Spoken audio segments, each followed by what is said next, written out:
అందరికీ నమస్కారం. ఇప్పటి వరకు మనం భగవద్గీతలో మొదటి అధ్యాయంలో 4వ శ్లోకం వరకైతే చెప్పుకున్నాం కదా. ఈరోజు మనము 5వ శ్లోకం నుంచి చెప్పుకుందాము. 5వ శ్లోకము. దృష్టకేతుశ్చ కీతానః కాశీరాజశ్చ వీర్యవాన్ పురుచిత్ కుంతి భోజశ్చ శైవ్యశ్చ నరుపుంగవః. అంటే దృష్టకేతువు, చేకితానుడు, కాశీరాజు, పురుజిత్, కుంతి భోజుడు, శైవ్యుడు మున్నగు శూరులైన మహాయోధులు అందులో కలరు.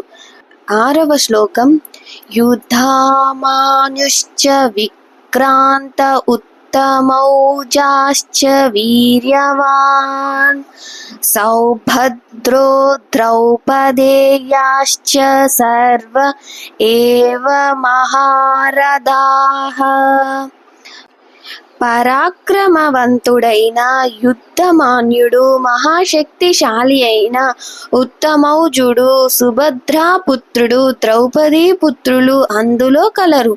ఈ వీరులందరూ మహారథులు. 7వ శ్లోకం. అస్మాకం తు విశిష్టాయే తాని బోధ ద్విజోత్తమ నాయకా మమ సైన్యస్య సంచార్తం తాన్ బ్రవీమి తే. కానీ ఓ బ్రాహ్మణోత్తమ, నా సేనా బలమును నడుపుట కొరకై విశేషముగా యోగ్యులైన సేనా నాయకులను గూర్చి నేనిప్పుడు మీ కొరకై తెలుపెదను. 8వ శ్లోకం. భవాన్ భీష్మశ్చ కర్ణశ్చ కృపశ్చ సమితింజయః అశ్వత్థామా వికర్ణశ్చ సౌమదత్తి తథైవ చ. అంటే యుద్ధమున ఎల్లప్పుడూ విజయమును సాధించు మీరు భీష్ముడు, కర్ణుడు, కృష్ణుడు, అశ్వత్థామ, వికర్ణుడు మరియు సోమదత్తుని పుత్రుడైన భూరిశ్రవుడు మునుగువారు కలరు. అయితే దీని భాష్యం ఏంటి అంటే, దుర్యోధనుడు యుద్ధరంగమున ఎల్లప్పుడూ విజయమును సాధించినట్టి ప్రముఖ యోధులను పేర్కొంటున్నాడు. కర్ణుడు దుర్యోధనుని సోదరుడు, అశ్వత్థామ ద్రోణాచార్యుని పుత్రుడు, సోమదత్తుడు లేక భూరిశ్రవుడు బాహ్లీక రాజు పుత్రుడు. పాండురాజుతో వివాహమునకు పూర్వము కుంతీదేవికి జన్మించుట చేత కర్ణుడు అర్జునునకు అర్ధ సోదరుడు. కృపాచార్యుడి కవల సోదరి ద్రోణాచార్యుని వివాహమాడెను. 9వ శ్లోకం. అన్యే చ బాహవః శూరా మదర్తే జీవితాః నానాశస్త్రప్రహరణాః సర్వే యుద్ధ విశారదాః. నా కొరకు తమ జీవితములను విడుచుటకు సిద్ధపడిన వీరులు ఇంకను అనేకులు కలరు. వారందరూ వివిధ శాస్త్రములను దాల్చినట్టి వారు, యుద్ధ నైపుణ్యమును కలిగిన వారు అయి ఉండిరి. దీని భాష్యం ఏంటి అంటే, జయద్రథుడు, కృతవర్మ, శల్యుడు వంటి వారు కూడా దుర్యోధనుని కొరకై తమ జీవితములను త్యాగము చేయుటకు కృతనిశ్చయములై ఉండిరి.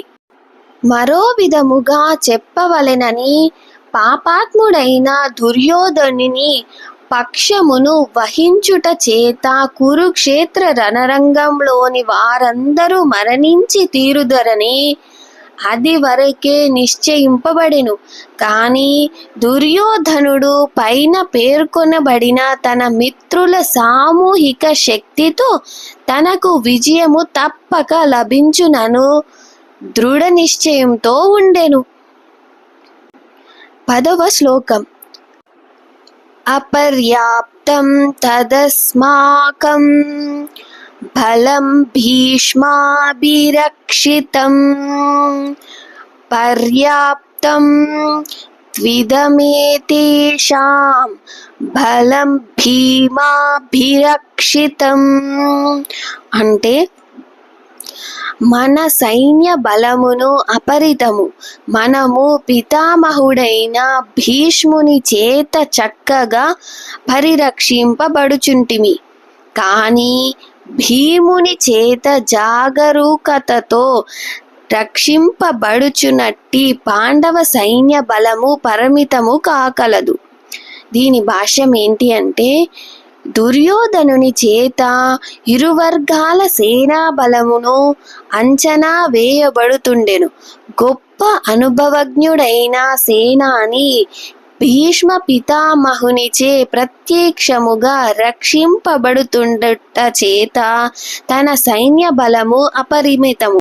మరోవైపు భీష్ముని ఎదుట తృణప్రాయము వంటి అల్ప అనుభవజ్ఞుడైన సేనాని భీముని చేత రక్షింపబడుతుండుట చేత పాండవ సేనా బలము పరిమితము అని అతడు భావిస్తుండెను.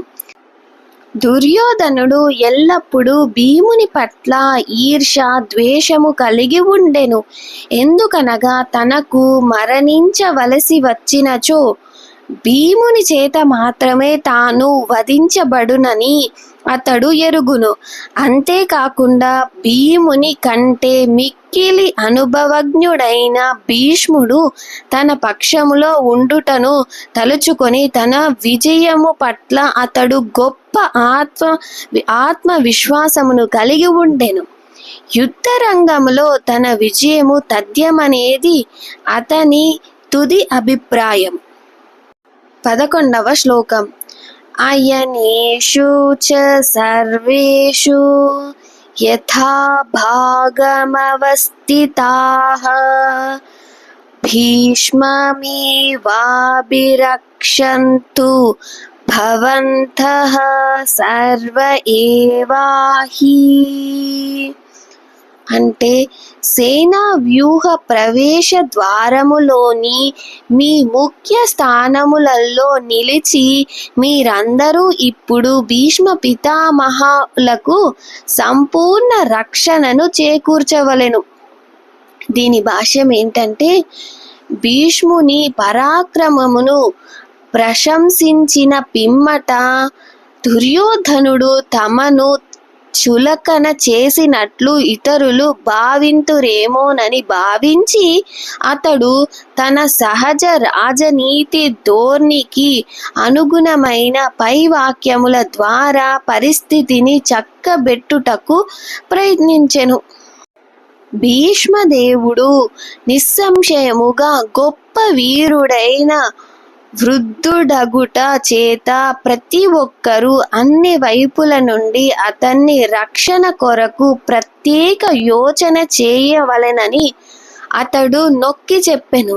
యుద్ధంలో నెలకొల్నప్పుడు అతడు ఒక వైపునకే పూర్తిగా నిమగ్నుడై ఉండుటను శత్రువులు అవకాశముగా తీసుకోవచ్చును. కనుకనే ఇతర వీరులందరూ తమ ముఖ్య స్థానాలను విడవకుండాట మరియు తమ సేనా వ్యూహమును శత్రువుల ఛేదించుటకు అవకాశం మీయకుండుట అనేది ఎంతో ముఖ్యము. కౌరవుల విజయము భీష్మదేవుని సన్నిధి పైననే ఆధారపడి ఉన్నదని స్పష్టముగా దుర్యోధనుడు భావించెను. యుద్ధములో భీష్మదేవుడు మరియు ద్రోణాచార్యుడు తనకు సంపూర్ణ సహకారమును అందించుదరనే పూర్తి విశ్వాసముతో ఉండెను. ఎందుకనగా నిండు సభలో మహాసేన నాయకులందరి సమక్షములో తన వివస్త్రను చేసి నిలిపేందుకు బలవంతము చేయబడుతున్నట్టి సమయంలో అర్జునుని పత్ని ద్రౌపది నిస్సహాయ స్థితిలో వారిని న్యాయము కొరకు అర్థించినప్పుడు వారు ఒక్క పలుకును కూడా పలకలేదని అతడు ఎరుగును. అతడు ఆ ఇరువు సేనా నాయకుల పాండవుల పట్ల కొంత మమకారమును కలిగి ఉందురని ఎరిగినప్పటికీ ద్యూత క్రీడ సమయములో చేసినట్లు వారెప్పుడూ కూడా ఆ మమకారమును పూర్తిగా త్యజింతురని ఆశించెను.